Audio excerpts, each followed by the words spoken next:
Hey, this is Nick, and I'm going to record a scripting tutorial for you guys today.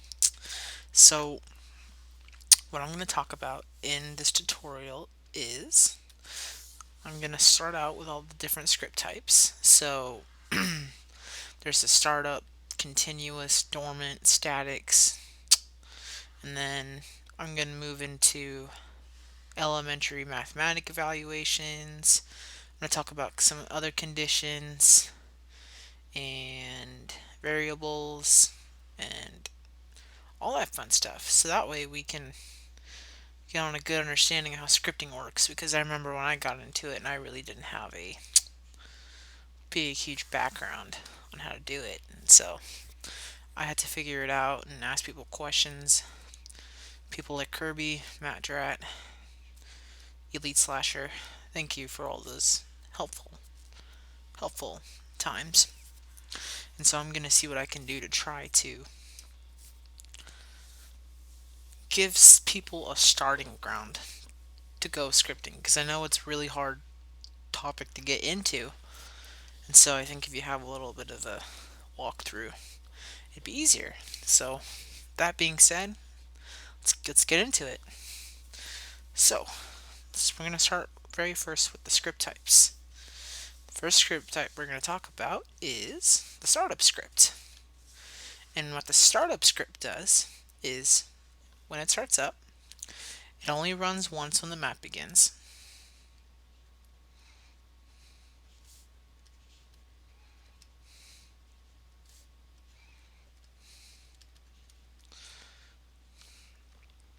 And you can never call it.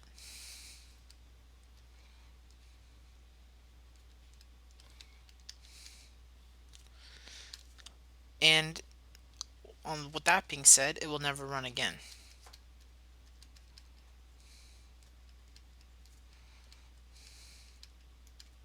Now, something I forgot to note before I started is these two different resources.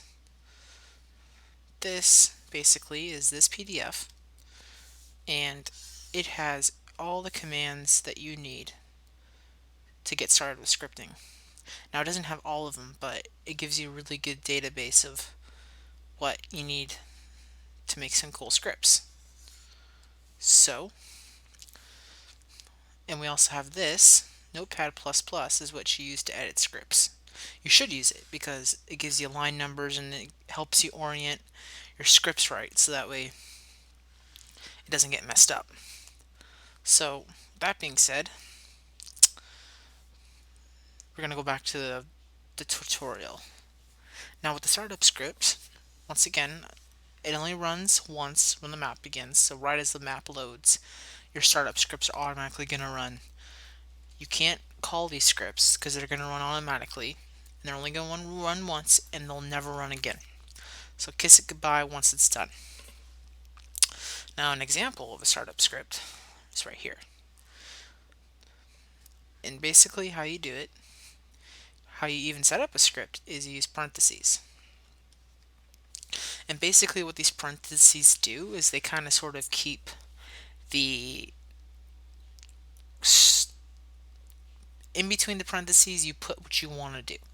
So when you start a script, you write script, your script type, and then the name of the script. So in this case, for this example, we're going to do a startup script, which is right here. And every single script begins with script and your script name. Now for this command, I just made it say server say hi. And so when you start up the map, this script is going to start.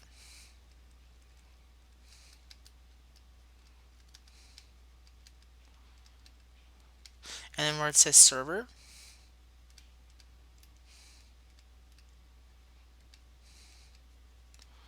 it's going to say hi. And then the script's going to end and it's going to be done. Now, another thing to note here is these parentheses. This whole command is in parentheses. So you're indicating that command is going to be in there. Now there's going to be other cases where you're going to not have necessarily all the commands in the parentheses, because they kind of sort of represent what's gonna go, what's gonna be happening in that specific line, and I'll show you examples of that later. But the best example is that this script, everything that is in between this parenthesis that closes it and this one that opens it is going to happen in that script. So you can think of it as like it's like inside a box, a weird kind of sort of box. And so if you were to put a parenthesis there, that would close that box, and that would just be jumble. So that is the lid to the box, that is the bottom of the box, and everything else that's inside of it follows. That's a good way of looking at it. Alright, now to our next script type is continuous. This kind of script is going to run forever, continuously.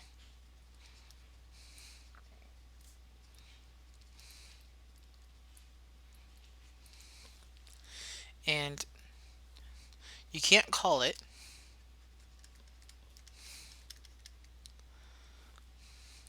However, there is methods you can take to pause them if you want, so they're not running forever. Because this is a big note that these scripts are hefty in processing.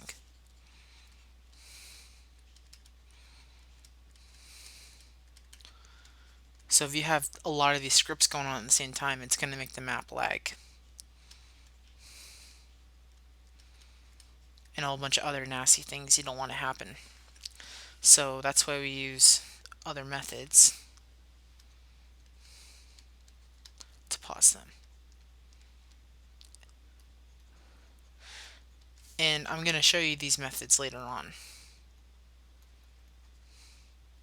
So I'll explain all those things as we come to them, because these require other skills that are going to be learned later. So here we have a script continuous forever. So this is what you always have to put in the beginning. This is your script type. And in this case it's continuous, and this is going to be the script name. And now the command that I put for this one, it's going to create a new warthog.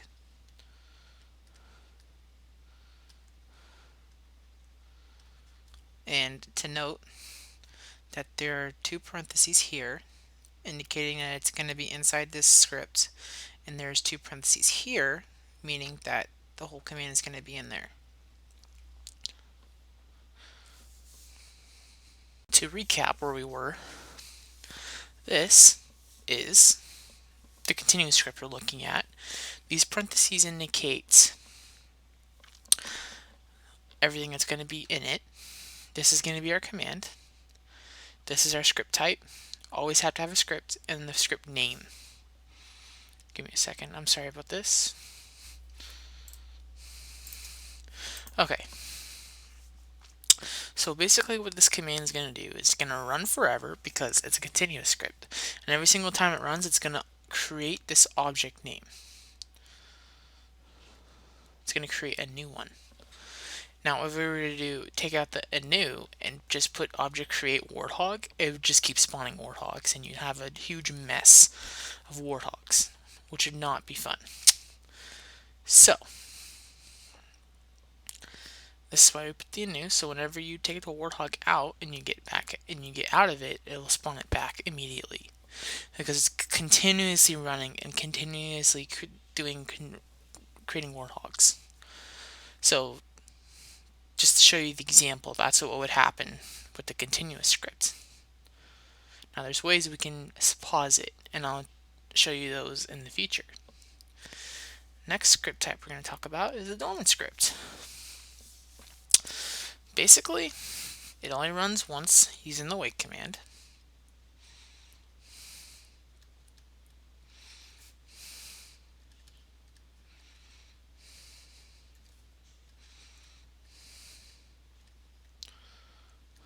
And it'll never run again.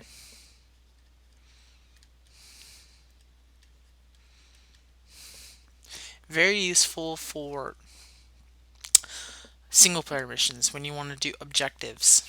So objective 1 would be the startup script, objective 2 would be the second dormant script, third dormant script, and they just kind of sort of link together and start kind of sort of like this here over to the right. Now, I want to note something here, and that is, well, firstly, I added a parenthesis here, which should not be there.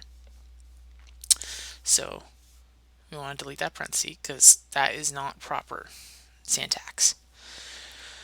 Second thing I want to note is that the dormants are above the wait command. So whenever you want to have, the file reads kind of weird. It starts from the bottom and works its way up, kind of, sort of.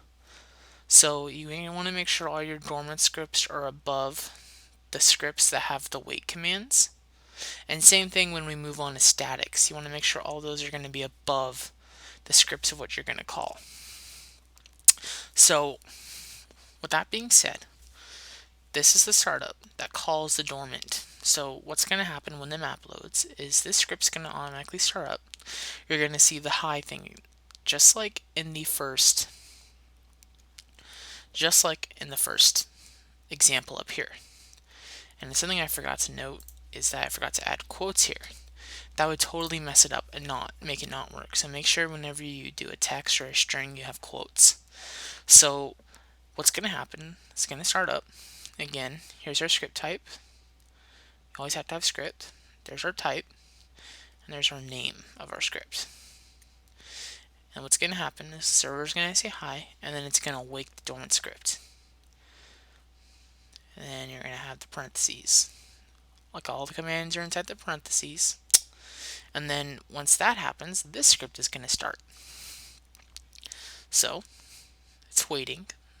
Now it's been awakened by this command right here. So now this script's going to start. Again, we have script, our type, and our script name. And then we have our commands. Let me make a note of this too.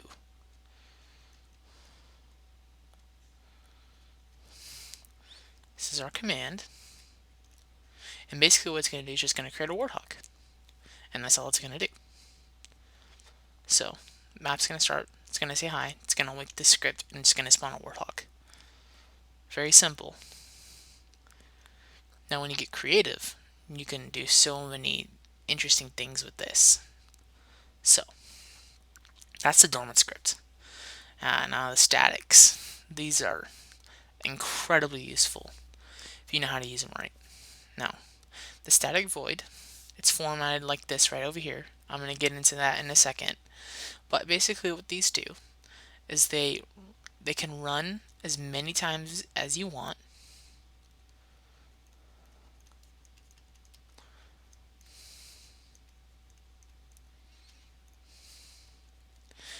And you have to call them.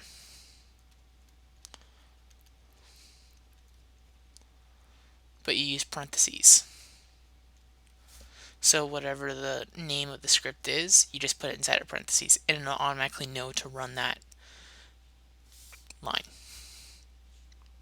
These are incredibly useful because if you wanted to do something multiple times, you just put it in one script and it'll automatically do it. So for our example here, so we have the startup script. Here's our scripts type and our name, which is spawn. And the only thing it's going to do, it's going to run this command, which is going to call our static void script. So it's automatically going to run.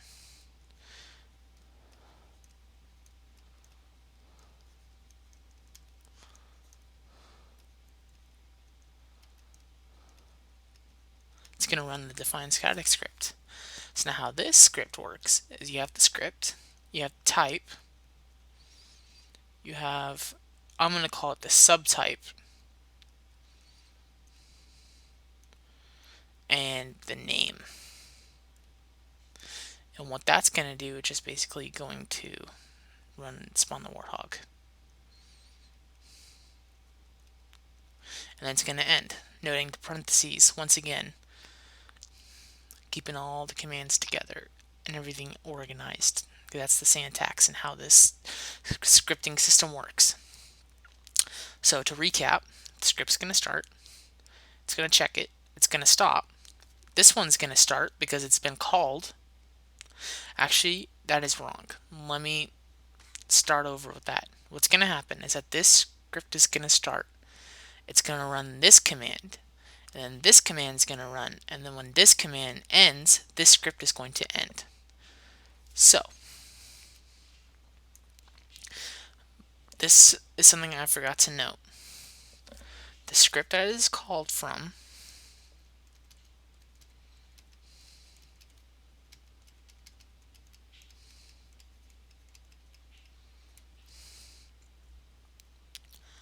will pause until the static script is complete. And that is said true for all of the static scripts.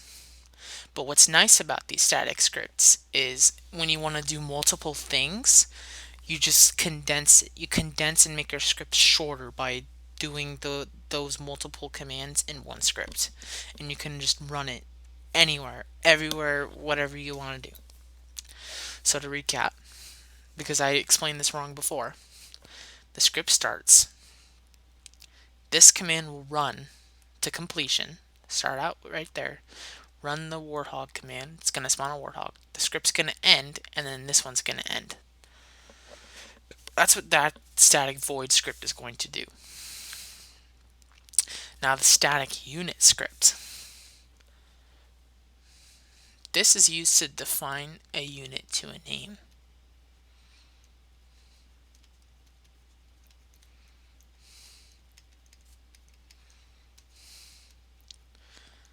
The prime golden example of this is defining the player to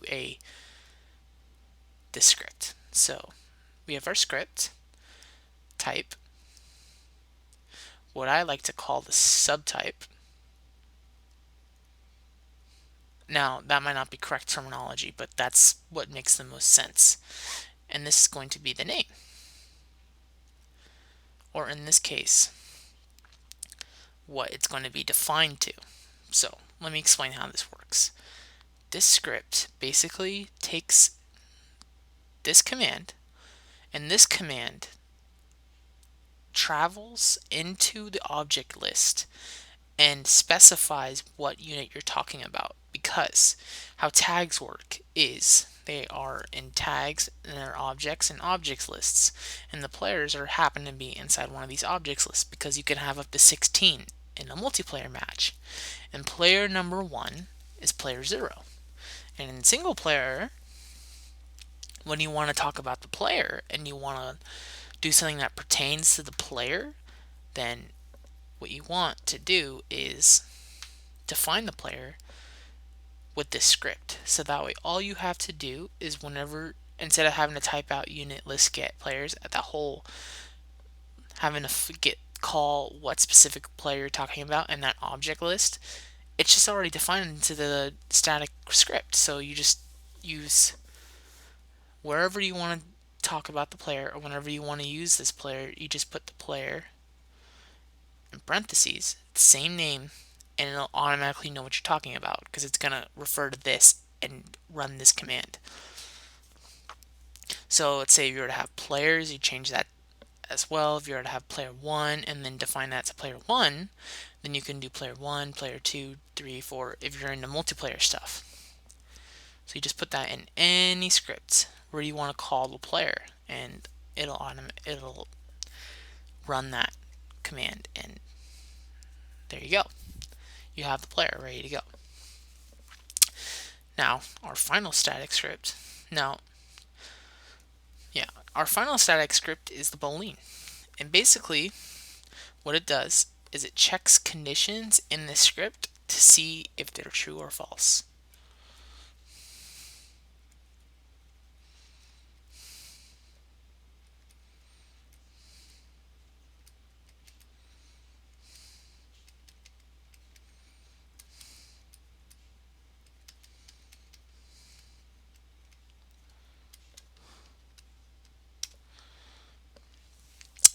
well, technically they check to see if they're true, but there's ways you can work around it to make sure to return the opposite of true, which is false. So you can do both with this. So, oh, I have a typo right here. That needs to close because, again, that would be improper syntax if we didn't have that correct parenthesis there. So what this command is going to do is it is going to start up. Again, we have our script type, our script name, which is welcome in this case. The script is going to run this boolean right here, which is check true or false. And I have that named right up here. I'm sorry about that. I had to stop again. As I was saying, the script starts. Where's my, here it is. Okay. The script starts and it automatically runs the static script because the parentheses indicate that it's going to run a static script. And this one happens to be the boolean, and it's going to check to see if this is true. Now the sleep until is going to wait until this is true. And so when this is true, then the command's going to end. That command's going to end. It's going to place this new set of AI, and this script's going to end, just like the other static. So, with that being said, those are all the basic script types that I use. And so, let's go into our examples, and let's look at our first example here. Now, I have a party script. And I want to make a note right now that this script and this one are not proper commands. They're in this for the sake of explanation.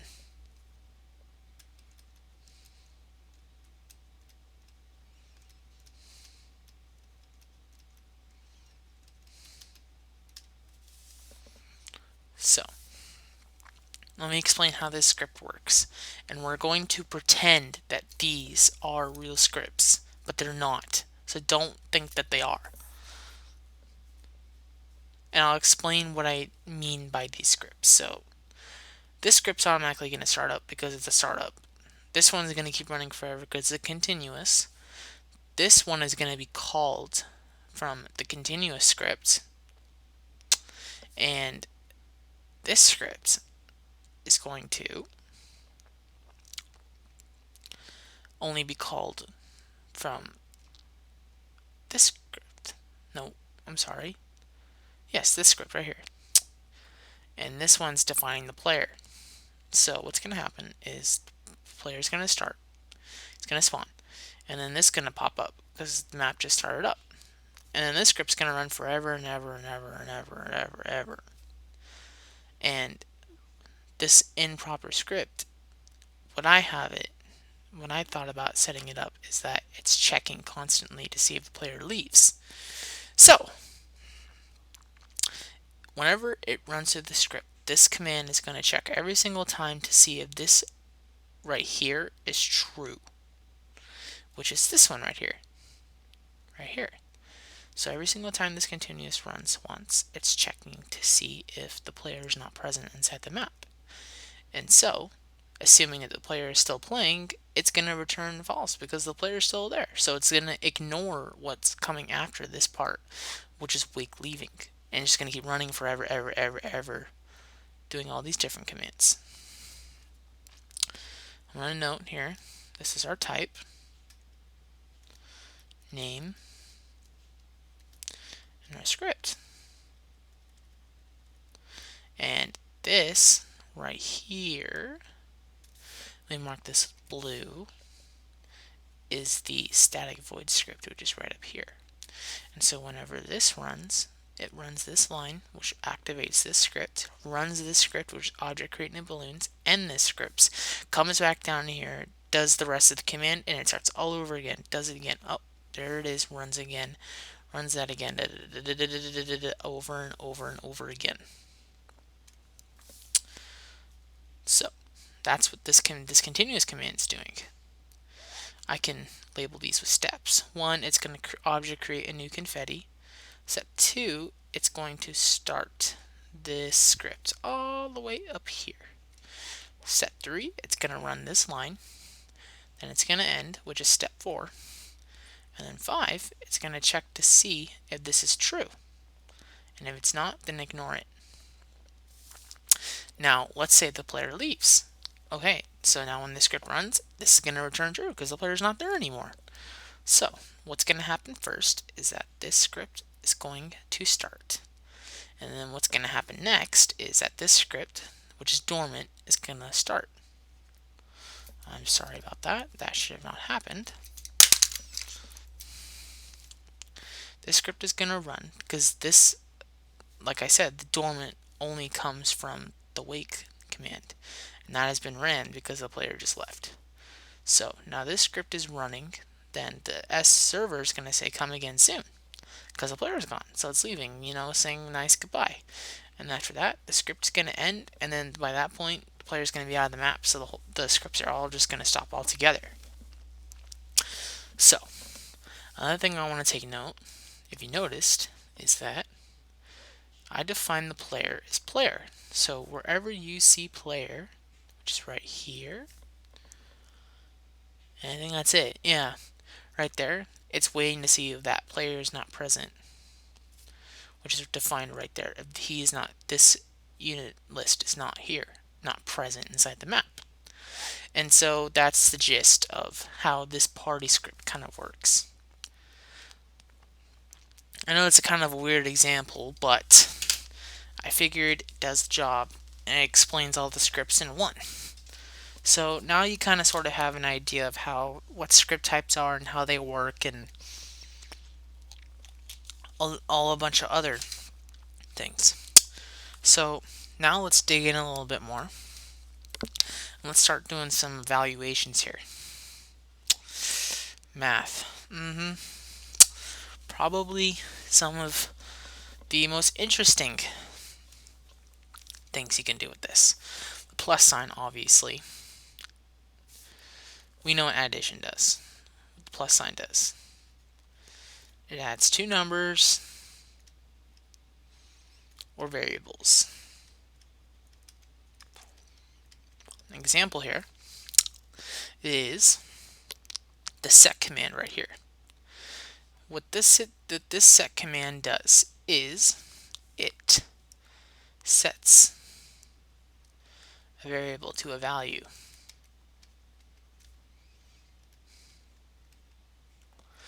And so in this case, I set the lives variable and I told it to add 1 life.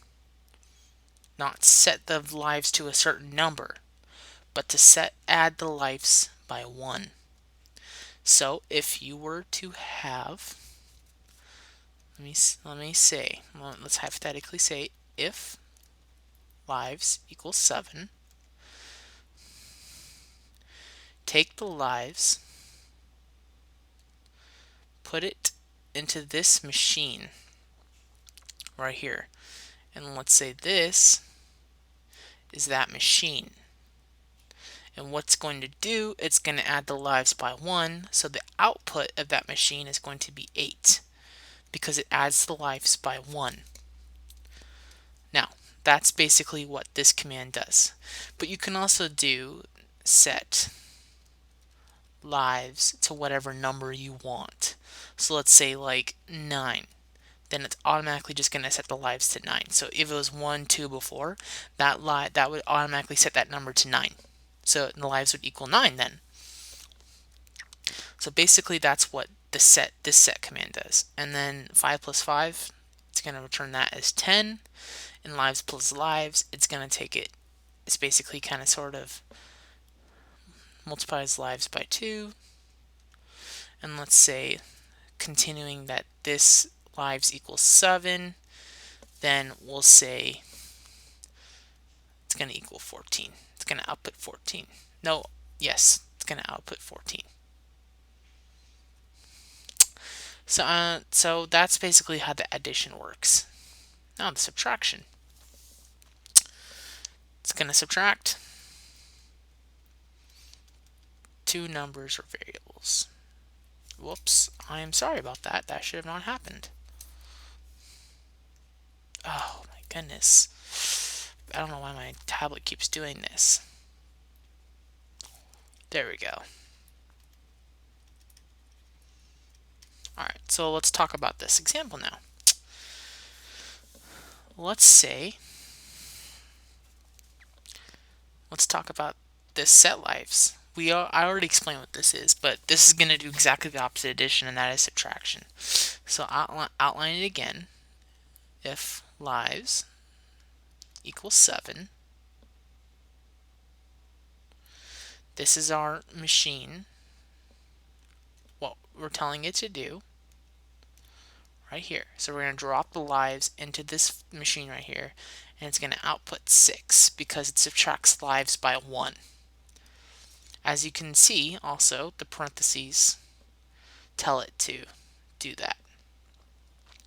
And that's basically how you do an operation with variables and numbers with Halo. Now 5 minus 5, that's going to output 0, and anything subtracted by itself is always going to output 0. It's just a given. Anything subtracted by itself is 0. So, with that being said, talk about multiplication. Multiplication multiplies two numbers or variables.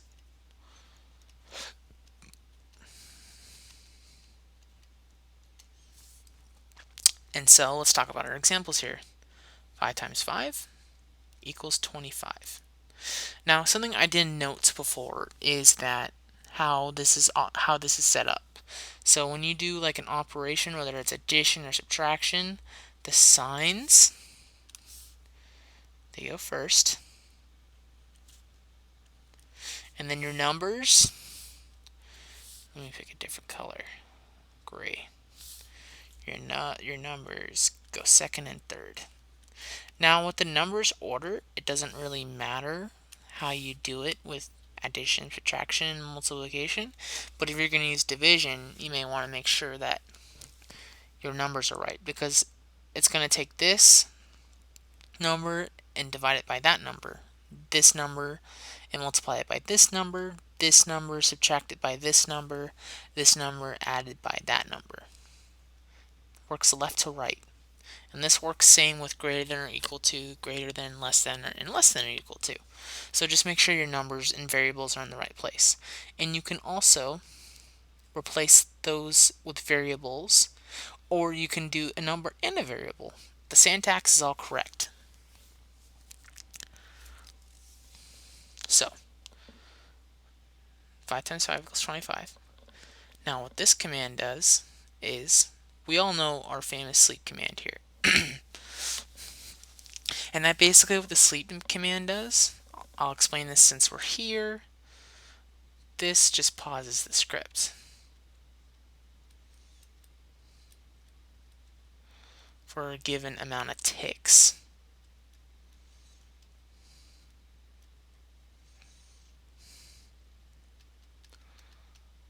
Now you're wondering, what the hell is a tick?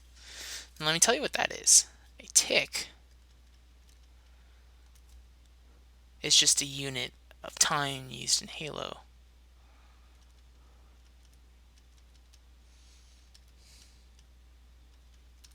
So 30 ticks equals 1 second. That's basically the gist of what a tick is. 30 ticks equals 1 second. So what I did with this sleep command is I multiplied the amount of ticks by the number of seconds I want, and it automatically does that math and it converts it to ticks, which is 900. It's going to output 900. So it's going to sleep for 900 ticks, aka 30 seconds, because we know 30 ticks equals 1 second. So it does the math, so that way you don't have to open your calculator and figure out how long you want the script to sleep for. You just do the operation and it'll take care of it for you. And as you can see here, x times x, that's going to output x squared, or if x has a value, then let's say x is equal to 1. It's just going to be 1 times 1, which equals 1. That'd be the output of that. And I'm going to say this again too. You can do multiplication. Oops. I'm just going to do multiplication, a variable, and a number. And whatever that number variable is, it'll multiply it by 1. Or if you set it to 2, it'll take that variable and multiply it by 2. Now, same thing here. Division. Divide divides two numbers, variables. Now, that is going to output 1 because divided by 5 is 1. X divided by y is going to output hypothetically x over y, but these variables have to be defined. So let's say x equals 1 and y equals 2. And I also forgot to note that I'm going to show you how to define these variables next. But that would basically just mean 1 over 2, 1 divided by 2, and that would be the value, or 0.5.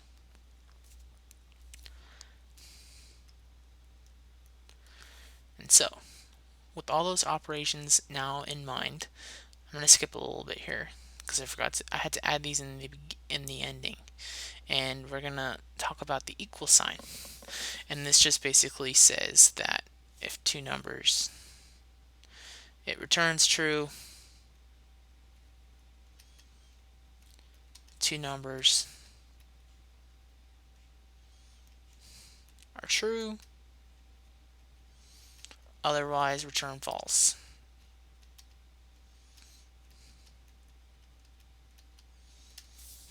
Very kind of sort of simple.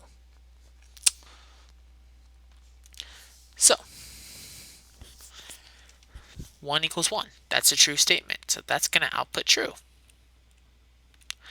Does 1 equal 2? No. So that's going to output false. Well, it says this is x equals 0. Well, it depends on what 0 is. So, if x is equal to 0, then it's going to output true. Otherwise, output false. You can see, if you're creative, you can see how these are going to be extremely useful when you script. So, with that being said, the not equal to sign. It's going to have an exclamation mark in front of the equal sign, and the equal sign is going to be the equal sign. And basically, it returns if two values are not equal to.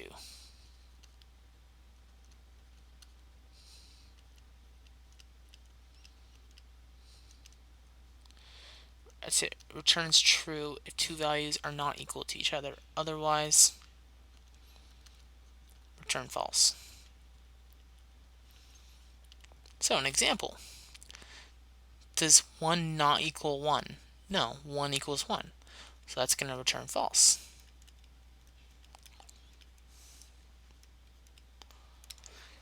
Does 1 not equal 2? Yes, that's a true statement. So it's going to return true. Now, it depends on what x is defined as. Does x not equal 1? Well, if x is not defined as 1, then it's going to return true.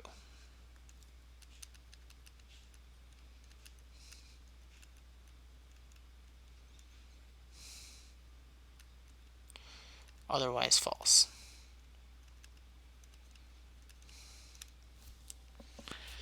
Now, the greater than or greater than equal to sign. For the greater than sign, it's going to return if a value is greater than. Otherwise, it's going to be false.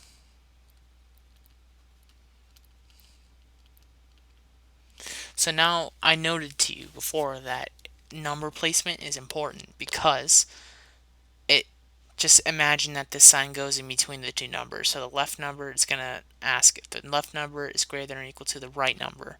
If the left number is greater than or equal to the right number. Because if you don't do this correctly and you do this in your script, it'll do the opposite of what you want it to do and it'll totally mess it up. So is 1 greater than or equal to 1? Yeah, it's equal. So it's going to return true.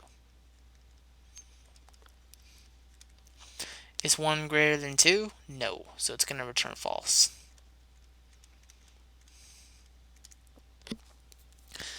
That's basically how that works. And the same thing, let me define this one for you.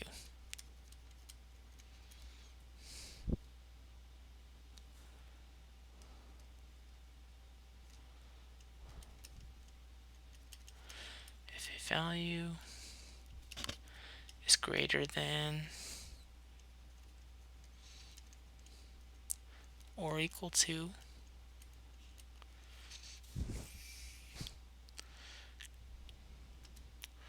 otherwise false. Now, the less than or equal to sign, it's going to be the same definition as this, except less than.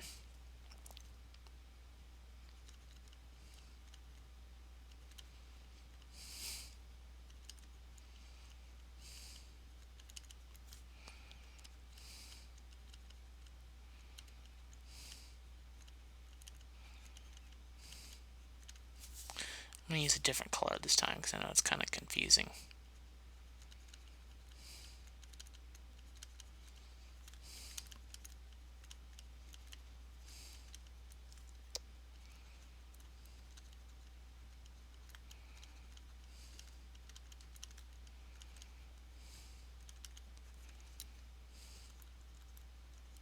Okay, so now the example.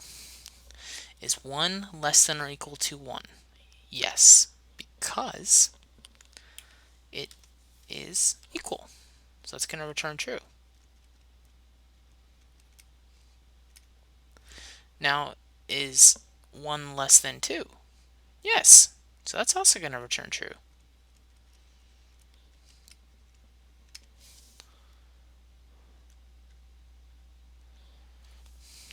Now let's talk about this one.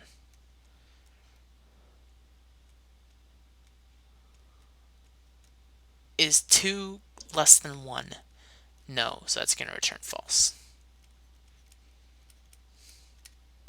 Okay, and so that's basically all the elementary math conditions that you can do in Halo.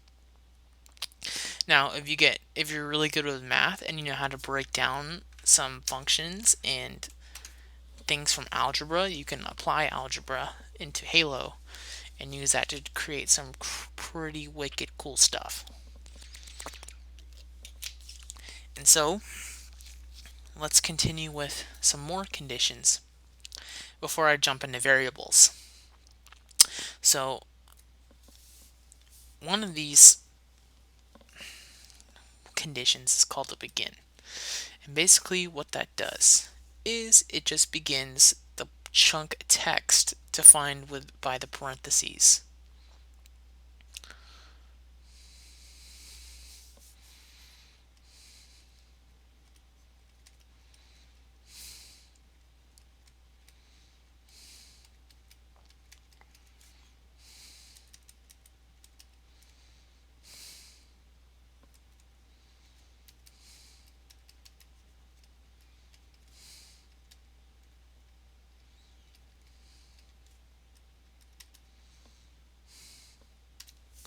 This is going to be useful when you use the if command, and I'm going to explain to you when we get to that point. But basically what this script is going to do, it's going to start up, it's going to begin, and within this begin, it's going to run everything inside of these parentheses. So it's kind of like two boxes. And these are our two commands within this small box. It's going to spawn a warthog, it's going to spawn a scorpion, it's going to stop.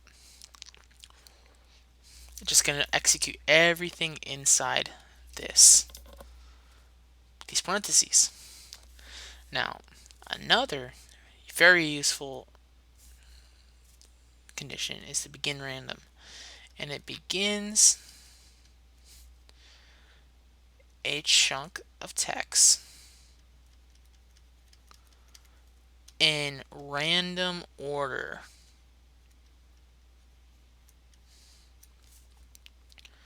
within the parentheses.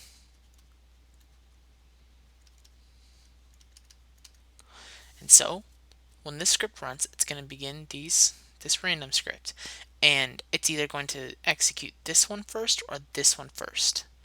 So since it begins random, it'll randomly be different every single time which command runs first. Now, this is not really a practical application of using the begin random, but I'm going to show you one, and you're going to see how it could be extremely useful if you use it right. So that's what the begin random does. Now the and condition, what this does is it checks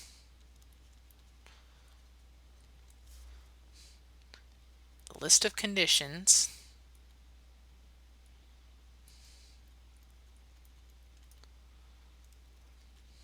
within the parentheses.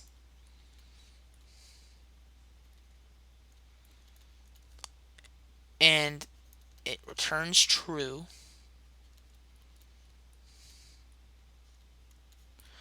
if all the conditions are true. Now for my example, I'm going to show you in the big example I have set up. So I'm going to show this to you later.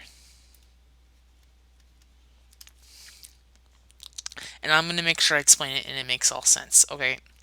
And the OR thing is basically the same thing. It checks list of conditions within the parentheses,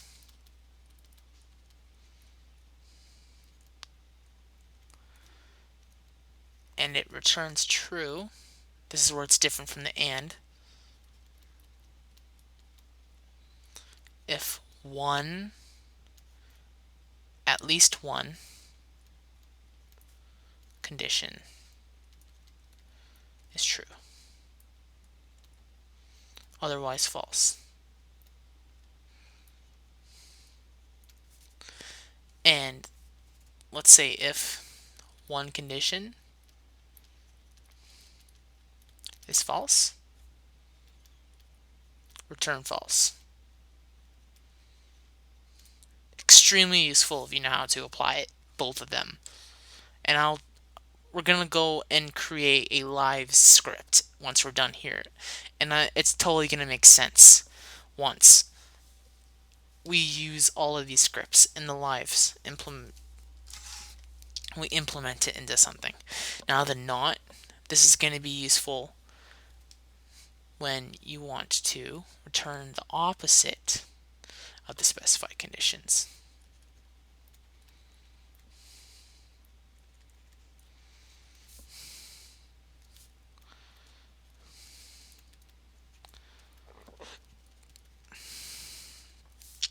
Now very carefully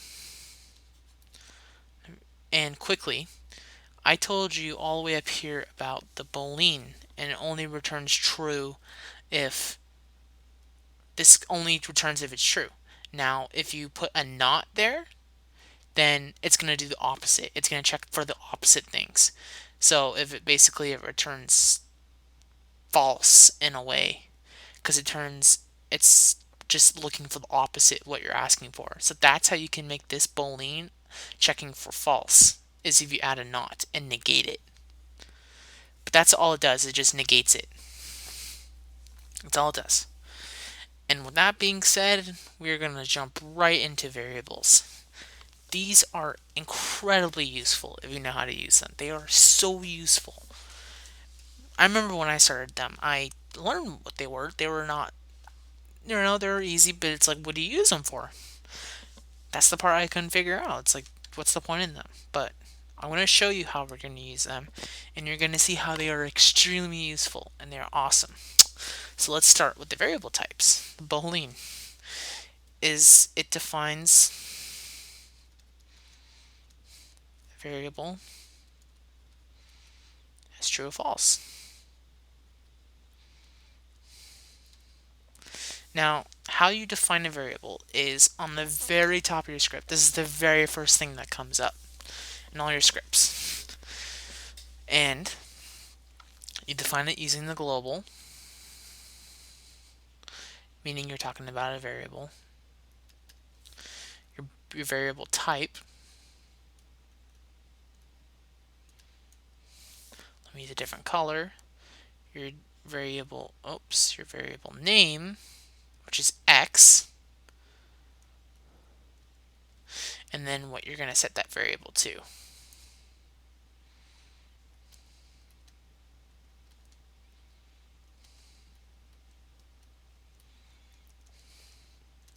So by saying global boolean x false, the variable x is automatically going to be defined as false. And we can tell it to become true using the set command, like I showed you above. Right here. No, it's not right here. It's right here. You can set your variable to be whatever you want it to be. So, if you were to hypothetically write sets boolean, no, I'm sorry, that's not the right name. If you were to set x to be true, then it become true. And then you can use other conditions to detect when it becomes true. And then it'll start another chain of commands when it becomes true, and it'll stop those chain of commands when it becomes false. And that is one of the conditions that you can set up so that way you can stop the continuous script. So if you were to do sleep until this becomes true, then continue the script, and then set it to be false in the end, and then when it tries to run again, it's automatically going to be set to false, and it's going to wait until it's true. So you're stopping the continuous script, and that's exactly how you're going to stop that script. And I'm going to show you how to do that later. But I'm just telling you as we go what these can be used for. Extremely useful. Now the short, it defines, and another thing I want to note too is the variable names, you can name them whenever you want, but I'm just picking X as the name. It's sweet and simple, and just like I can explain with it. Anyways, going back to the short, it defines a variable as an integral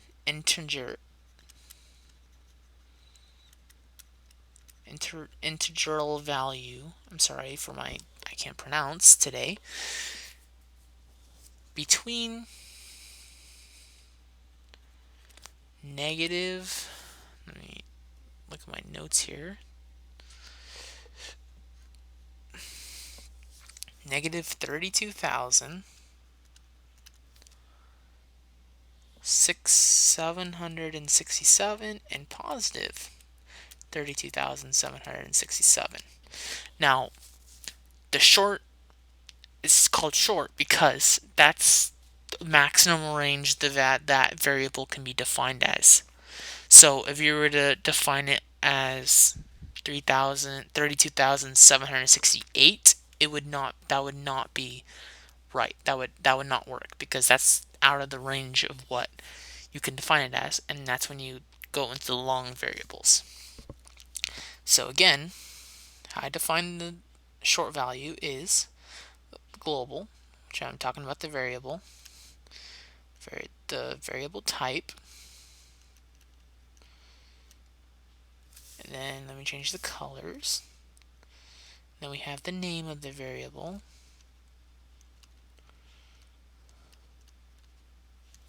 and then we have the value right here, which is 0.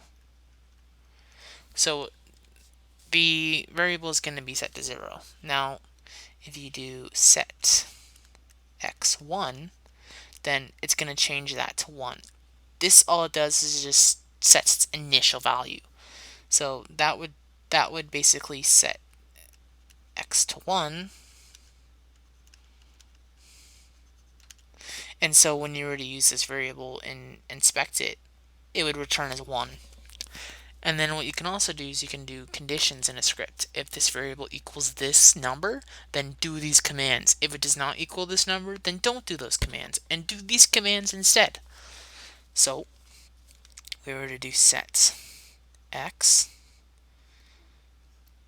plus x1. What that would do, I've already talked about this, is that would take the number variable x and add it by 1. And so if x were equal to 1, then that command, oh my goodness, I'm so sorry. That should have not happened. Take that value and it would turn it would turn x to 2. So it'd be defined as 2 because it's just adding 1 to the variable. Now the long variable, it does the same thing as a short.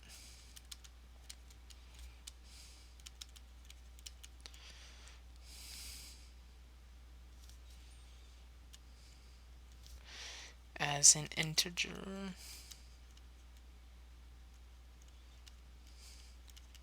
value between negative 2,147,483,648 and 2,147,483,648. So that's basically how high your value is in between that range, which is an extremely big variable. And most of the time you're not going to need variables that big, so you can stick to the shorts. I mean, just basically, it's just the same thing as the short, except you can have a bigger number than 32,000, but you don't think you need a bigger number than 32,000.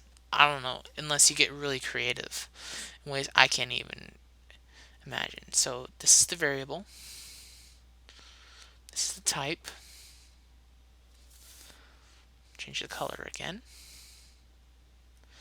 This is the name. And this is the value. And same thing up here. It'll work, this addition and setting is going to work the same way with the long variables. It's just you can go higher. Now, the real values, I'm not going to lie here. I have never used the reals before, but I've looked at some online resources and learned what float values are, and that's basically what the real is. It's just a float value. And what this real is, it defines your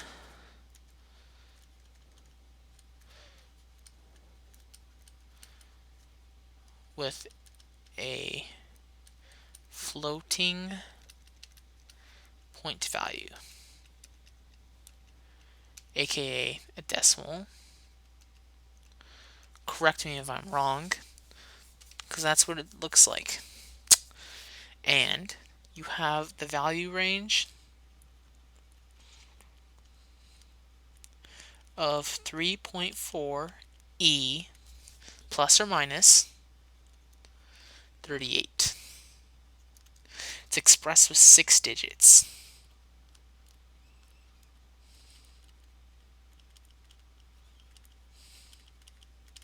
And so if you were to ask for the real value of this number, it would return it as this. It would not return it as a solid number, but it would return it with a number and 6 digits. And now let me explain this to you for those in high school. 3.4e to plus or minus 38 is basically scientific notation for 3.4 times 10 to the 38, or 3.4 times 10 to the negative 38, which moves that decimal place over 38 times that way or 38 times that way.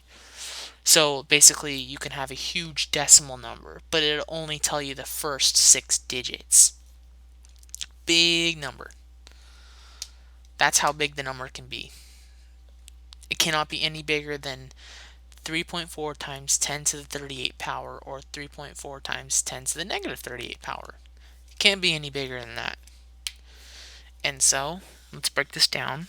You have the global right here, just the variable. You have the real, which is the type. Then you have the name right here. And then you have the value. All very important to know. Now, if you're a more heavier programmer than I am, I'm learning to become one because I'm majoring in computer science, you can use that. And I probably will use it in the future too, but I've never used it before, but I thought I would explain it because I know a little bit of background. So now another type here is object definition, and basically what that does is it defines an object with a given within the specified directory as a variable.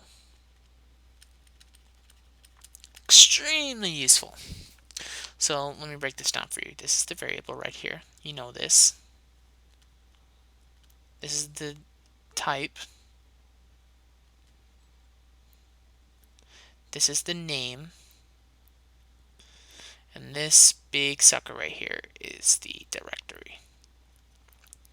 So basically what it's doing is it's defining the weapon tag in this directory as that name.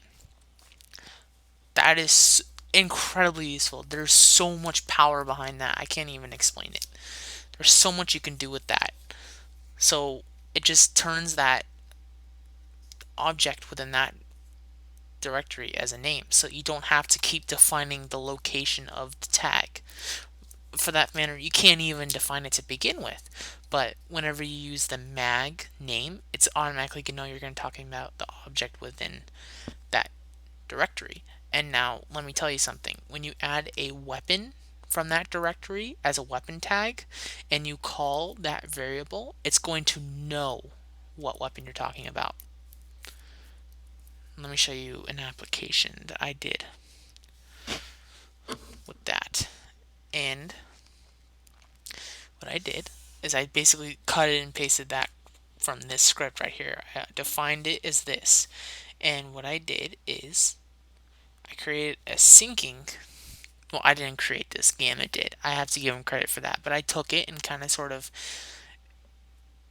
copied it and added my own touches to it to come up with the idea. But the idea is there. And basically what it does is when it sets the weapons, see, the mag, all different names. There it is, mag, see? That's what I define that object as, is the mag. So it's asking if I have the weapon mag readied. And so what it does when you use that is it just checks to see if you have that weapon within that directory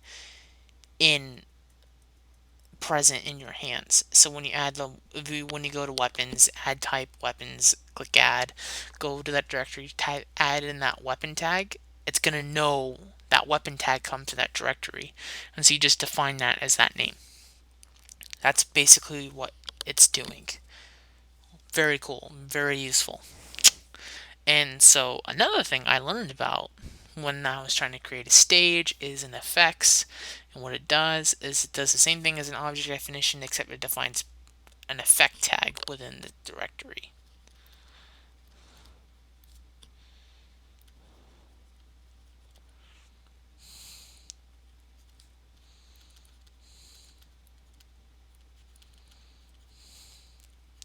So here's this type variable, talking about a variable. This is the type right here in quotes. You got to put it in quotes. This is the name, and this is the directory. And a practical application for this effect is, let me show you. I defined it right up here as sparks, and what you can do is use the effect new command and spawn those effects at a defined flag inside the game. So if you were to define that right up there and then type in effect new explosion in the flag name, that effect would happen at that point. So you'd get explosions at that point, which is really cool. Very useful if you know how to use it right. And that's how all the flying explosion effects happen in like A10, like when you're walking down the hall and when that guy Marine goes into the door and then the door explodes open and kills him and you have to go left over the pipe. That explosion was because of that command. That's basically how you do that. Extremely useful, and it can be a lot of fun. Now, the final thing it looks like we're going to talk about, because this is the end, is the if command. And then after the if command, I'm going to show you an example of everything we just talked about all together.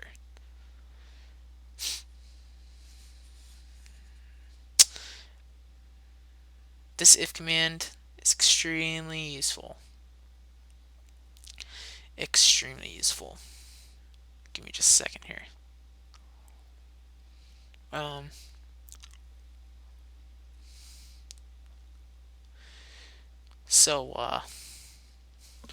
Here it is. Okay. How this works is that the if command is denoted like this. It looks for a condition right here. And if that condition is true, then do this.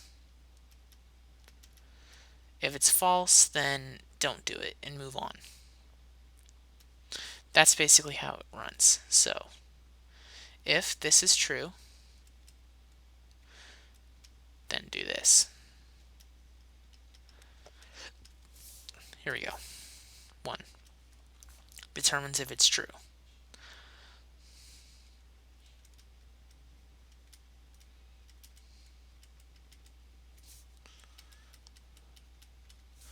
2. It determines if it's true or false.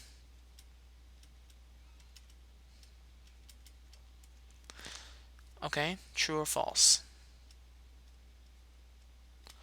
And if it is true, then execute.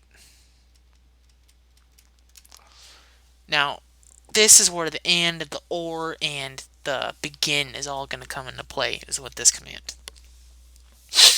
And so once that's executed, end it, like what the script says. See, because this script is not going to, this parenthesis is not going to be closed, because the entire command is going to be encompassed in this right here. Now, let me explain something here. This if command, it is going to check only once. When the script runs, it's only going to check it once.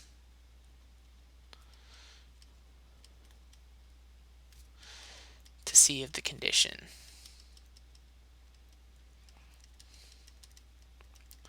is true. Otherwise, move on. Forget about it. It's never going to happen. It's not going to run. It does nothing. It doesn't execute the text that follows it. Alright, that's basically how the if command works. It took me a very long time to figure out how this works because I didn't understand it, because it's syntactically it's weird, but once I got it, then it's like, oh, that makes sense, okay. And so I'm going to try to explain it so people understand what it does. And so this kind of looks boring here with only one if, one condition, and then only do one thing. Now, this is where we're going to go into our final example. We have our 3-door scenario here. No, I'm sorry, that's wrong. Oh, I skipped an example. We're just going to skip this example altogether. We're going to move on to the 3-door thing. Actually, no. we need to do this example because this is going to bring all the variables into example. So I'm sorry I didn't do this example, but we're going to do this now, and we're just going to put it all together. So as you can see up here, we have all of our defined global variables. And now what I'm going to do here is I'm going to underline all of the variables where we see them so we know where they are. And I can explain this to you, how this is going to work. Here's our, no wait, I'm sorry, that's the wrong thing we need to highlight. We need to highlight that X. Just forget that. We're looking for X. Underlining X. And then we're going to underline random as that. Now the random is not going to have anything to do with the example. It's just kind of sort of application of how the begin random is going to work. So let's focus on this part right here for right now. This is where we're going to focus, is these three scripts right here. So the script's going to start up and it's going to sleep until the player is inside a trigger volume. Now the trigger volume, what it does is it waits until, okay, let me slow down and back up. Trigger volume is basically a defined space where you set it in Synsapient to do whatever happens inside of that trigger volume. And so what I had set this up to do is wait until the volume test object, aka trigger volume 1. This is the name of the trigger volume. And this is the player right here. Now, if you noted, I did not define my player up here as static void. I'd have to do that in order to do player, otherwise I'd have to do a different way to define the player. And this 15 means it checks every 15 ticks or 1/2 second to see if the player is present.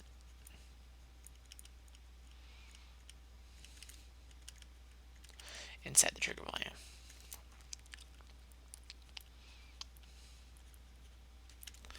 And so it's going to wait. The whole thing is going to stop. Not going to do anything until that condition is true. And when that condition is true, it's going to set this camera to this cinematic point. And then this is going to start. Well, that's not true because these are already going to start anyways. So let me explain how this is going to work. So this is automatically going to start too because it's a continuous.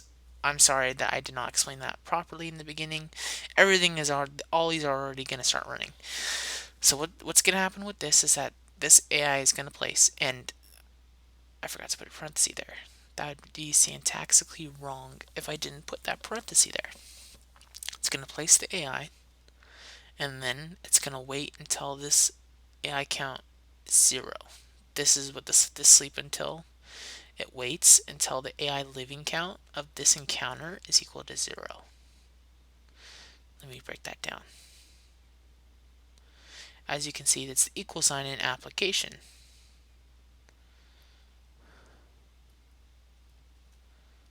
Now, if you noticed here, this entire thing, this entire outline right here, takes place inside a parenthesis, set of parentheses, which takes place of the first number. So it waits until this number is equal to 0. So what this is basically saying is it tells the script how many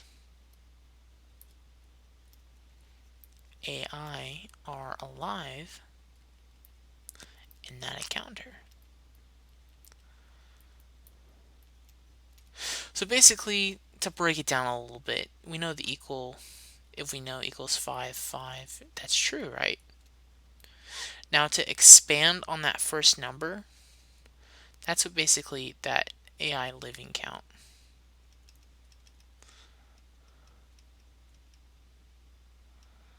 does. No, that's not right parenthesis here.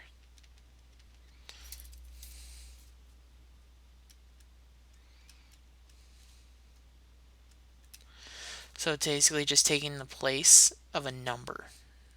If you can see that, if you see that relationship. Inside this parenthesis is the first number, and that's the second number. So that 5 would be taking the place of that. It's kind of sort of expanded out, if you can see that relationship. Because if you can see that, that means you're on a really good path to scripting, because that's a really important thing you have to see. So with that all being explained, this script waits until this test is 0. That means they're all dead. Then what it's going to do is it's going to add this variable, which is defined already up here as 0, and it's going to add 1. So when that command runs, that is no longer going to be 0, but it's going to be 1. And then it's going to set this to be true. Now what this does is this waits until that is true. Right there. I forgot to underline this. The script just waits until the script pauses until this variable is set to true, and we know we set check as a boolean as false originally, so that script is going to halt. It's not going to run yet until this sets true, and the only way it can be set to true is if this continuous script is done running. So what's going to happen is that's going to be set to true. That command's going to end, and it's going to start over again. It's going to place the AI, and then it's going to stop right here until the AI are dead. So that script's completely paused right up there. Now when this is set to true, this is going to trigger this script. And what this is going to do, here's the if command in use. It's going to, if this is the condition, it has to wait until this variable is equal to 10. And when that is true, begin, this is the application for the begin. It's going to print winner, winner, chicken dinner, and then it's going to end, and then it's going to end the if command. So basically, that's the if, and this is the condition, and this is what it's going to do. Oh my god, I talk too much slang. Okay, what it is going to do. So if you use the begin, well, if you take the begin out and only just print winner, winner, chicken dinner and just close that parentheses, you'd be syntactically correct. But that would be but if you were to do space and then do another condition after that, so it would be print winner, winner, chicken dinner and then do like something else like spawn a warthog or something without this begin, that would be syntactically incorrect, because you can only have one condition and one thing you can do. So what this begin does, it acts as that one thing it can do, but it encompasses more things you can do inside of that. So if that's true, then you can do more things besides only one thing you can do, which is why the begin is so useful. So if you use the begin,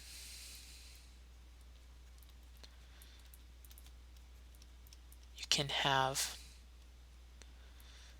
the if command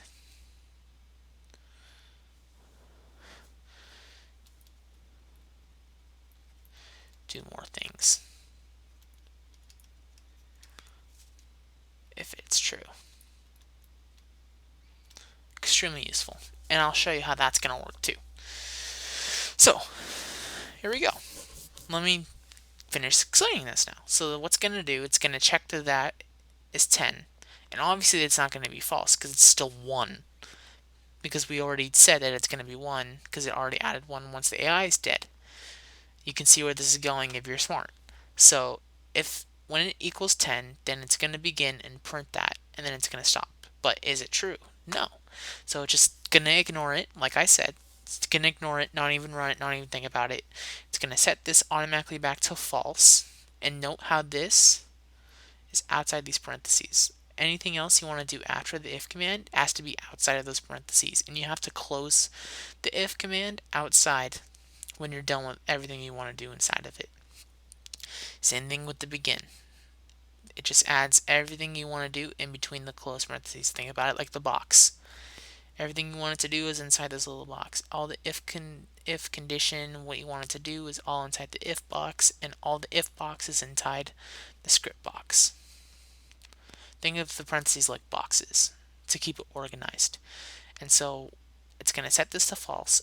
That command's going to end, but now it's a continuous, so it's going to start again, right? Wrong, because it's going to wait until this is true, because I just automatically told it to set it back to false. So now it's going to stop automatically there. And then what it's going to do now is this command's automatically going to be running again. You're going to be killing AI until that's 0. Now it's going to add it 1. So we added it before once because we've already killed that encounter. So now it's going to equal 2. It's going to say check again, true again. This is going to run again, and it's going to see if it's x is equal to 10. It's not going to be. It's going to be 2. So then it's going to ignore it, stop, set it back to false, run again, block until that's true, and it's going to keep doing that over and over and over again until you kill the encounter 10 times. And so when you kill that encounter and that x becomes 10, it's going to set it to true. Once again, that command is going to run for the final time. It's going to say if x is equal to 10, which is going to be now because you've already killed that encounter. Then it's going to run the condition following it, and it's going to print when a winner chicken dinner, and it's going to close, and end the story. That's how that script works. Now, this begin ran a number. I defined the number as 0, but I told you that this begin random will start these conditions in a random order. So this one can start first, then that one, then this one, or this one, that one, then this one, or this one, this one, this one, this one, or that one. If you're good with permutations, you can figure that stuff out. But if you note here, the begin has no parenthesis there because it's all encompassed inside of there. I'm using the set command and inside that box. So let me tell you why this is useful. I use this with Sector 9 and with the music. And I wanted to do is I didn't want to have the same music playing over and over again, nor did I want the music to be playing in a certain order. I wanted it to be all random. So what I did is I set I called it music counter, and I set it to 0. And I made it begin random, and I had it either set to 0, 1, 2, or 3. I had 4 different songs. And so what I did is I ran that script first to determine what song I want to play at random. So what it's going to do is, because it plays that at random, it's going to set that number to something random. And then what I had to do after that is I did an if condition. If this equals 1, then play this song. If this equals 2, play this song. If it equals 3, play this song. If it equals 0, play this song. So you can see what I did there. That randomly sets it to a random number, and then it checks to see what it's set to randomly all by itself. And that's how that can be useful. I've used it a lot more than that too, but I'm not going to reveal that because that's kind of secret. Now let's get down to our final example, and that is the begin command. The if command in use, and the ands and the ors and the begins, everything that's good to see. Now let me redact that a little bit because I like keeping it organized and keeping it all together. So we have 3 doors here defined in devices, and the conditions are what the player's health is. Now if the player's health is 1,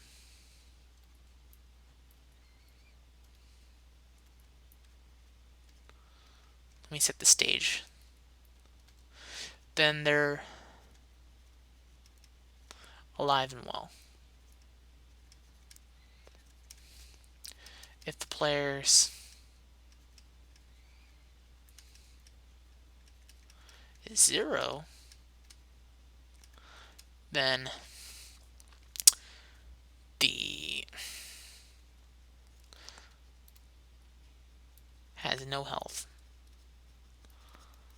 and is on the verge of death. which is not a good thing.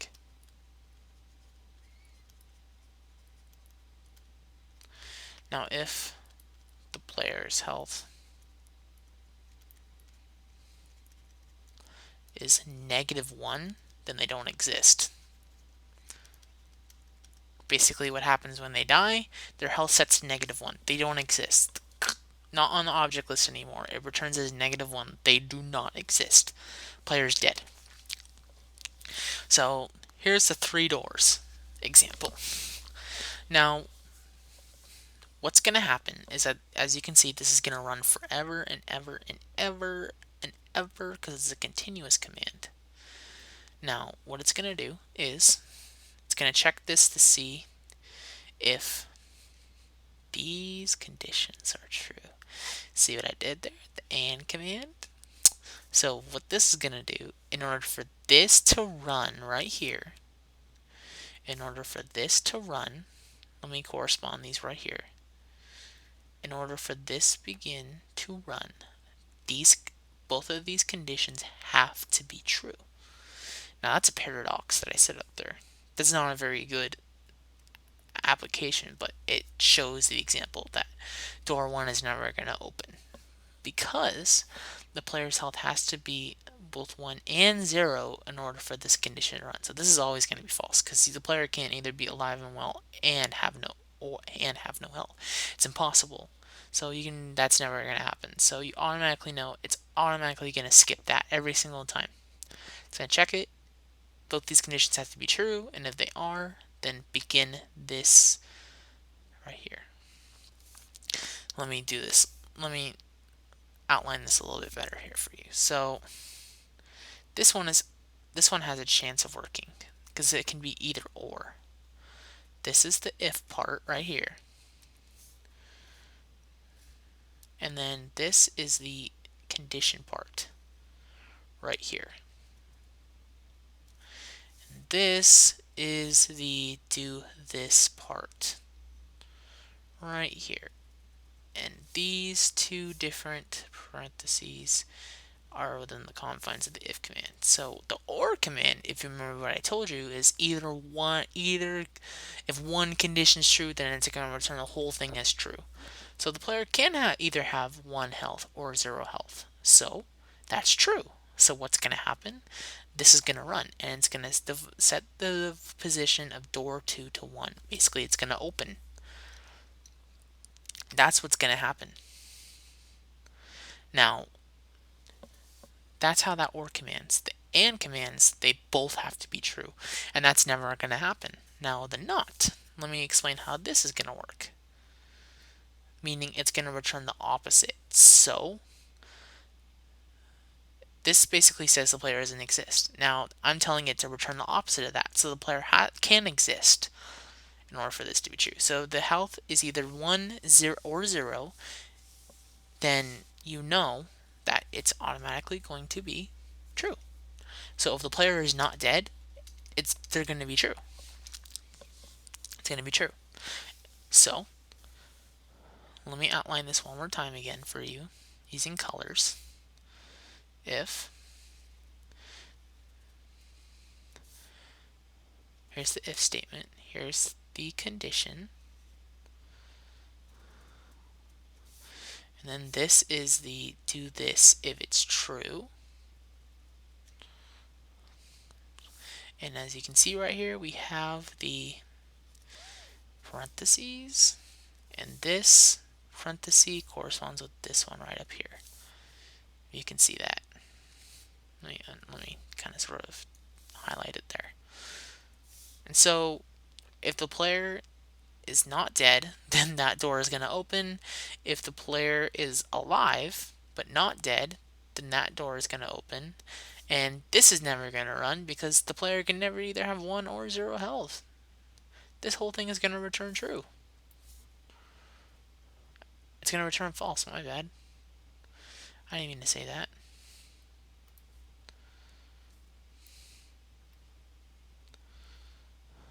Oh, that needs to go in there too.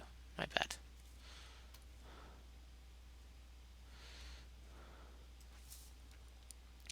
So let me write this out down here for you. If green is true, run red. If green portion is false, skip red. That can be said for every single part of this script right here. And that, my friends, is how the if command works. And that's how basically you can get started scripting. And that's everything that I have told you. And that is how it's all going to work. Now, that's basically the explanation portion of this. And what I'm going to do now is we're going to write out an example of a script and we're going to put it together. But before I do that, I want to ask all of you what you think of this tutorial and if it's helpful or not. This is my Xfire and Skype. XPFE5CRM. Whoops. This is my Skype and Xfire.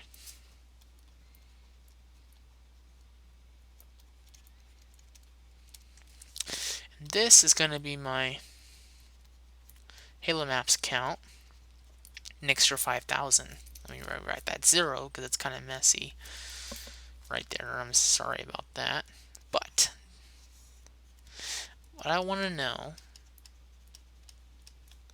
is, did you find this useful? And if I said anything wrong, or if I did not do anything right, or you think you can do it better, I want you to comment on this. I want you to explain what I did or what you think I can do better, and then I want you to contact me and tell me what I need to fix, because I want to make sure this is right. I don't want to put something out there that's not right. And I'm not a master at scripting, but this is what I've learned with experimentation, through help with Kirby, Mattrat, Masters, Elite Slasher, probably a bunch of people that I know that I don't remember at this particular instant. Thank you for your help if you did help me along the way with scripting, though. But let me know what you think. I hope you liked it.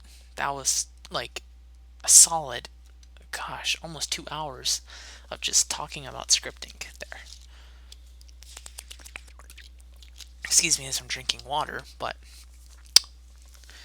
that's basically the gist of the tutorial. Now let's take what we just learned here and let's do a live system example. So before I write a script, what I always do is I think about how I want it to work. So what I want to do is I want to have the lives equal to 7. Sorry for that redundant. X equal point. Okay. So we're going to set automatically lives equal to 0. 7. I'm sorry. So I want to make this as accurate to Halo 3 ODST Firefight live system as I can. So we had to come up with some conditions here. So let's start. We have an if right here. Let me center that actually, because I'm trying to make a little diagram to kind of sort of explain it all here. Now let's say if the player dies, but lives is greater than 0. Then what I want to do is I want to do a respawn script. Now another thing I want to do here is what happens if the player dies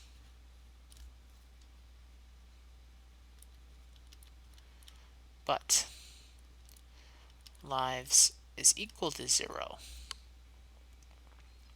Well, we'll say greater than or equal to 0, because they can still respawn if they have no lives. But let's say what happens if lives is less than or equal to 0.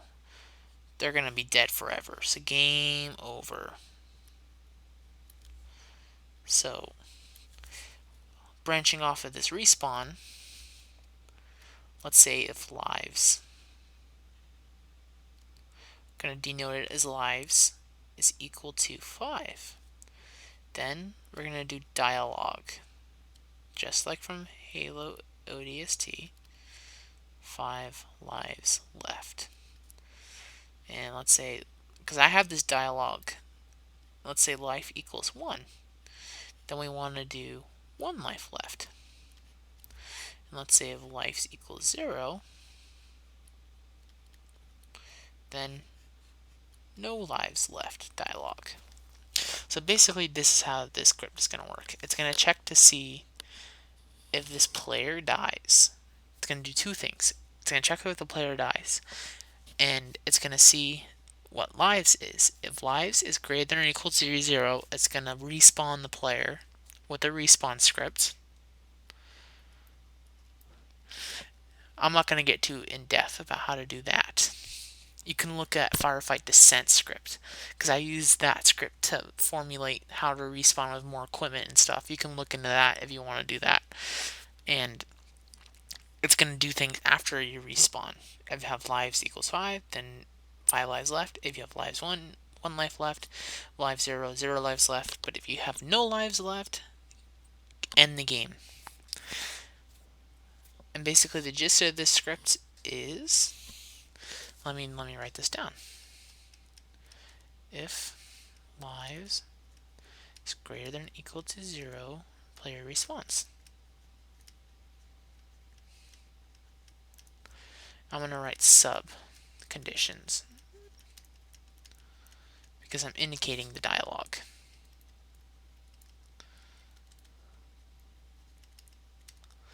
Right there.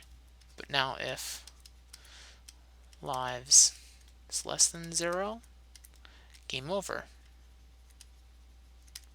That's basically the gist of how that's going to work. And every single time we need to subtract lives by 1. And when you do waves, you can do your own thing to add lives by 1, because I've already taught you how to add. So with that being said, we are going to migrate away from this area, and I'm going to stop writing, and we are going to open up Notepad++, and we are going to start a new script. Now, I'm not going to test the script, but I'm going to show you how we're going to write it. And you can test this and play with it to figure it out for yourself based on what I told you. So, I think it's safe to assume that we need to set up some variables. Well, we need a lives counter, so we'll do a short global because we don't need a giant number. We'll call it lives, and we'll set it to 7 because we want the initial value to be 7. I think that's the only variable we're going to need, but I think I'm going to set up this one. I'm going to set up a global. I'm going to set up a boolean, and we're going to call it check and set it to false. Because if we need a continuous script, I'm going to save this as a new script. Because if we're going to need this boolean for a continuous script, it's nice to have it. We don't need, because you can define variables, you don't have to use them. They're there in case you need them. So I think what we need to do is look at our thing here. So we need to start our main script. We need to do a continuous script and check to figure out how we're going to test to see if the player dies. So we also want to we need to set up our define our player too.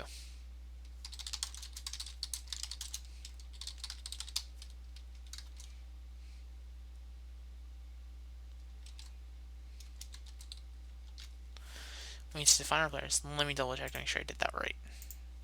Because trust me, I make mistakes too when I'm scripting, and I haven't gotten the gist of how the parentheses work either. So bear with me. Alright, that's right. So we're defining that. Now that's the player. And let me double check that. I'm sorry. Yeah, so just make sure the unit that encompasses the unit, what we're talking about here. It's kind of sort of parenthesis logic, order of operations in a way. So now I have to find the player as the player. So let's start out with a continuous script.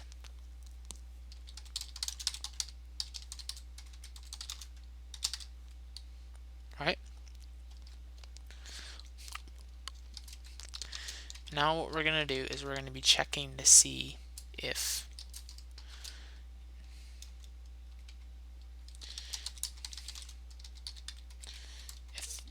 this command unit get health player is equal to 0. That's not really a condition, because remember these conditions either return as true or false. So let's use the equal sign. Remember, we have to have two numbers. Unit get health player, that's going to represent our first number, and then 0 is going to represent our second number.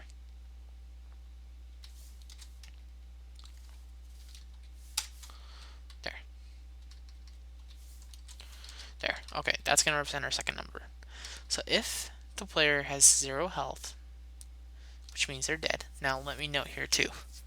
We need to do this if we're going to do live system, and we're going to do deathless player. This is how Descent does it too.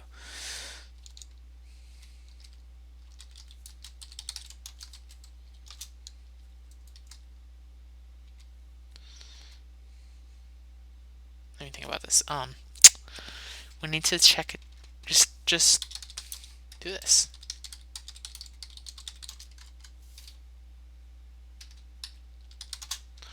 Just automatically sets deathless player to 0 every single time it checks.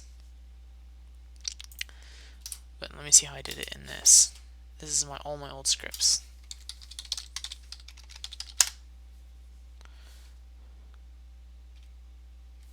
Alright, here we go. Let me copy and paste. Because something I forgot to note too, let me stop here. How I learned scripting too is that I look through other scripts, and I go through all my old scripts I've written and paste them into my new ones, so that way I don't have to write again, but I have all the commands on standby. So what I ever do is I just cut it if I need it. So like right now I need it, so I'd go back and get it. That's an important thing to note too. So now what I did here is if this is false, then set it back to true. So if you were to go into console and type in cheat deathless player 0, then it's going to know that, and it's automatically going to set it back to true. Because it has to be on the whole time in order for this to work. Because if it doesn't and you die, then you're going to reset back to the last checkpoint. And that could be way at the beginning of the firefight. So now, if the player's health is 0, they're still alive, but they're kind of sort of dead technically. Then what you do is you begin this script. To begin the do this after the condition is true part. And what we're going to do is we're going to do camera control 0. They're out of control now. Camera set point. No, I think it's just camera set. Automatically set it to die. Let me make sure that's the right command too, because like I said, I'm not a scripting master, but once you know how to do it, you can just go back and look through your old scripts and see how you did it. That's why scripting is so nice. That's why I use Sector 9. That's what I'm looking for. Oh, okay, that's right. That's just camera set. So camera set die 0. So what's happening is the player is no longer in control, and the camera is. And it's setting that point to die. It's setting the camera to die. And that's what we want to do when the player is dead. Now we're closing that if statement now. But we're not going to be done with this one yet. We're going to do another if statement. And you can do more than one if statement, but you have to make sure you close the begin part of it and make sure you start it and keep the syntax correct. Because let me show you an example in my old firefight here.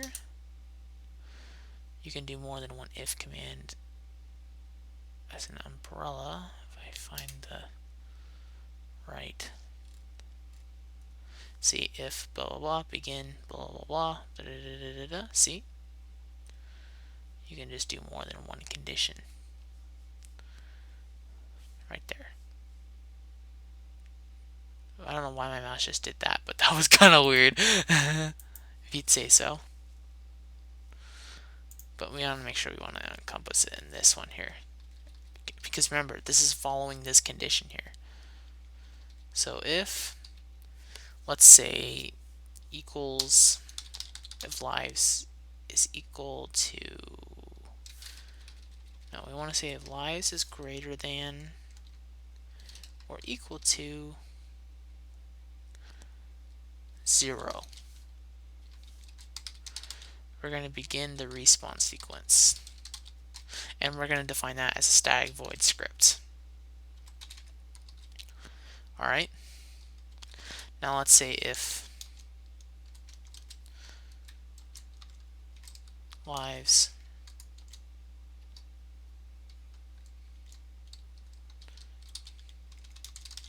is less than or equal to 0. No, less than 0, my bad. We're going to begin the die sequence. Now you can adjust these values to however makes it work for you. And you can branch off of that way. So now let's say if equals lives 5, begin dialog.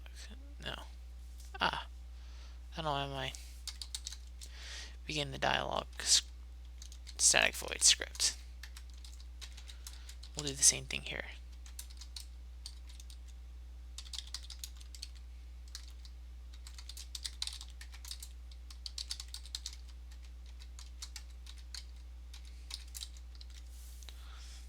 We'll run all the same, but then we'll make the static void sort of.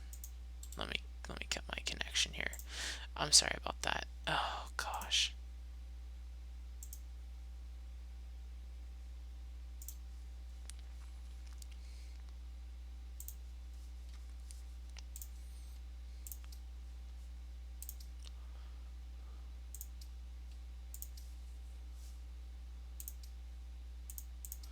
I know my mouse is glitching. I just don't want it to be like kind of sort of not like a hack or something. Okay, there we go. So I'm off the internet now. Back to what I was doing. If lives equals 1, then run the dialog, and then if equals lives 0, then begin dialog 2. Now I'm probably being redundant right now, but that's okay. We can go back and fix that later if we want to. Now we need to make sure that we close this begin, because by using that simple begin, that defines everything inside of that begin as the do that after this condition is true. So you can do all those cool things and have billions of conditions in each set of each if command, and then we'll end it off with a parenthesis. So what we want to do is we want to go ahead and write these static voids now, which is respawn and die and dialog. Now remember, all the static voids have to go on top. So we'll do script static void respawn. We'll start the respawn sequence. Now, basically what we want to do is we want to sleep it for, let's say, 5 seconds. Alright, I'm sorry about my mouse. I don't know what the hell's going on with it. I just turn it off because I don't even need it. We'll sleep it for 5 seconds. Alright, and then we will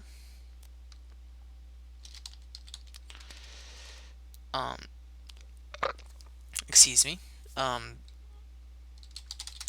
object teleport Let me make sure I'm using the right command here. Like I said, I don't know all the commands either, but like I said, using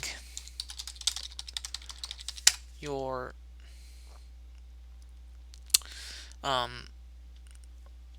handy reference, you can do a lot with that.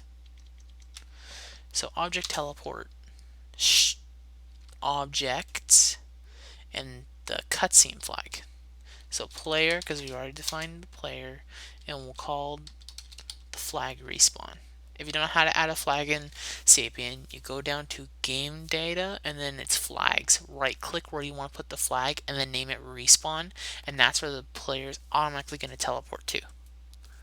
It's going to respawn to there. Actually, we need to make him do this first. So let me go ahead and redo that.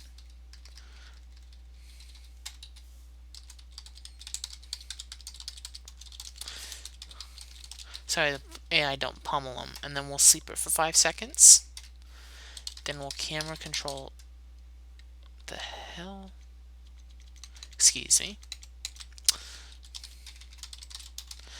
We'll camera control 0, and now the player's back in the action. Cool, good to go. Now we'll do script static void die. This is the die sequence. Object teleport. No. Now this is what happens when the player dies. We'll just have the player and we'll just have it do game lost. And that's it. Dead. Game is lost. You can do more things like add a game title saying game over, or in this case we'll do this. Camera control 1. Camera set die. And the game is lost. Sleep it for about 8 seconds. And then actually the game will be lost after that. And the game will reset after that. Or you can do game revert. Whatever you want to do. Oh, and another thing I forgot to mention too is this guy. The semicolon. If you put that in front of a line, it doesn't render that line. So you can type in, I am the ruler of the world. And as long as it's in front of that colon, it's not going to read the line, and it'll compile it just fine.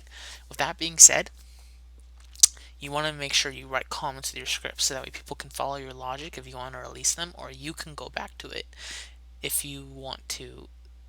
If you take a break off of it for like a certain amount of time and you want to come back and work back on it, you know where you left off. I didn't do that with Sector 9 and it was all a mess, so now I'm at the point where I'm just rewriting the whole thing from scratch again because I know I can make it better. So take advantage of that and use those for comments. And so you can choose if you want to do game lost, cancel out the other one. So we'll do game revert in this case, and I'll just start it back to the beginning. And then we want to do script static void dialog. And now we're going to utilize more if commands. If equals lives 5. Then we'll do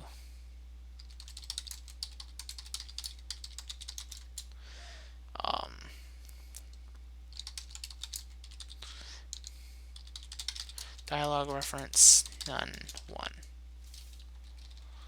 This is where you put the reference. So you take the sound file and reference to that point.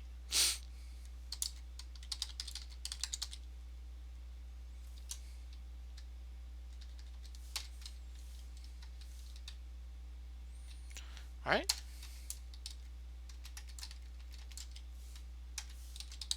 Do the same thing for the other conditions.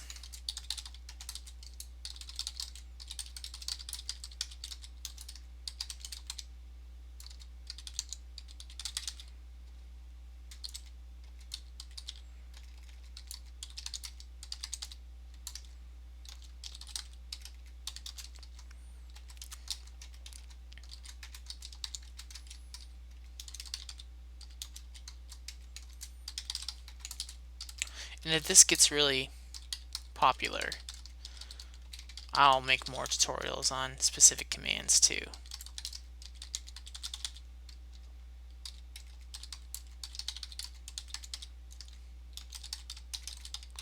now that you have all this basic understanding down, it shouldn't be too hard.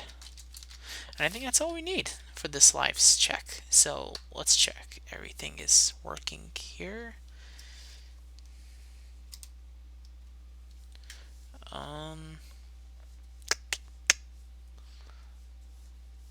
Make sure we have everything we need inside of our tree. Yeah, it looks like we have our deathless check. We have our continuous that checks to see if the player's health is 0, and if lives equals 0, then greater than or equal to 0, respawn. If it's less than 0, die equals 5 to run the dialogue for all these, which is all these conditions here. And then if the player dies, game over, which is right here. And then we have a net initially live set to 0, 7, and then yeah, that's it. And that's basically how you write the live script in VariSum, applying everything we learned in the tutorial. So this is officially the end of the tutorial. I hope you enjoyed, and I hope you can find use to it. And again, if you have problems with the tutorial and something's not right, didn't turn out right, you can add me on Skype, or you can hit me up on Halo Maps and tell me what your concerns were. So again, thank you for watching. I hope you enjoyed and hope you got something out of this.